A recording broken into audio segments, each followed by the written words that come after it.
Shalom Sobat Muda, hari ini kita akan bahas walk in the spirit atau berjalan dipimpin oleh Roh Kudus.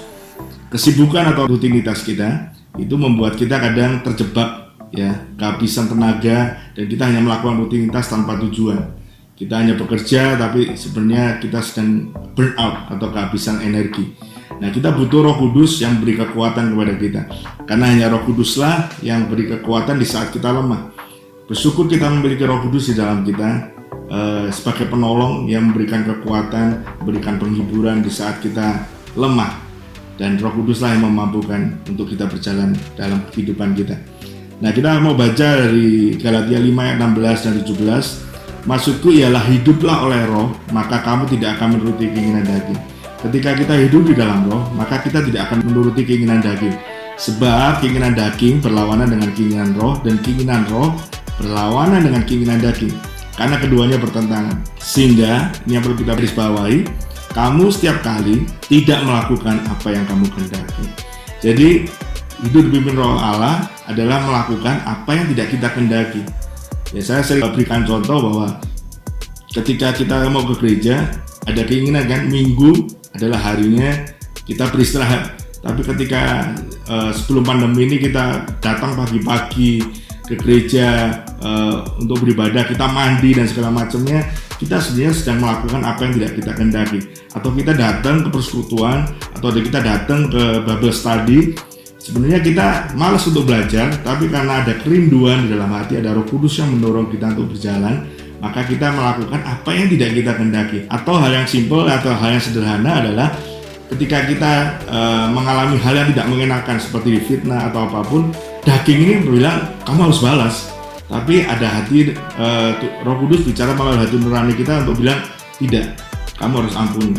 Nah, pilihannya adalah ketika kita melakukan kehendak Roh Kudus untuk mengampuni, maka kita sedang melakukan apa yang tidak kita kehendaki.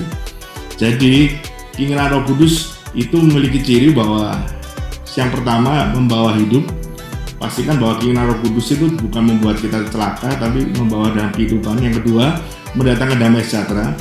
Jadi pastikan ketika kita mendapatkan firman atau apapun, kita percaya bahwa Roh Kudus itu membawa damai sejahtera. Kalau ada suara-suara yang kita dengar tidak membawa damai sejahtera, berarti itu bukan dari Roh Kudus. Yang ketiga, tidak bertentangan dengan kebenaran firman Tuhan.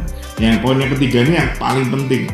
Jadi kalau ada orang yang bilang saya mendengar suara Tuhan, tapi apa yang disampaikannya tidak sesuai dengan kebenaran firman, pasti itu bukan dari Tuhan. Jadi pastikan bahwa hidup kita dipimpin Roh Kudus. Cara yang paling gampang adalah baca firman Tuhan. Biarkan firman Tuhan itu berbicara dalam hidup kita. Biarkan firman Tuhan itu yang menuntun hidup kita. Roh Kudus akan mengingatkan ayat-ayat yang kita baca untuk kita berjalan dalam kebenaran.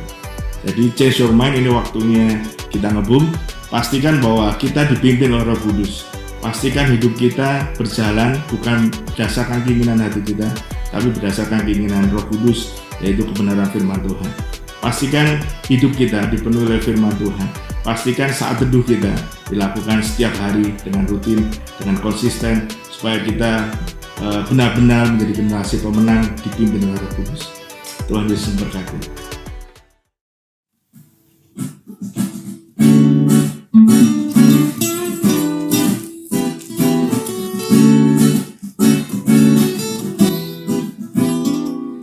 Generasi pemenang hadapi tantangan, bukan oleh kuat gagahku, namun karena Roh-Mu dalamku.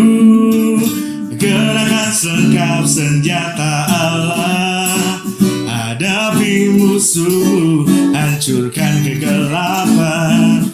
Berdiri untuk negeri ini, nyatakan kuasanya.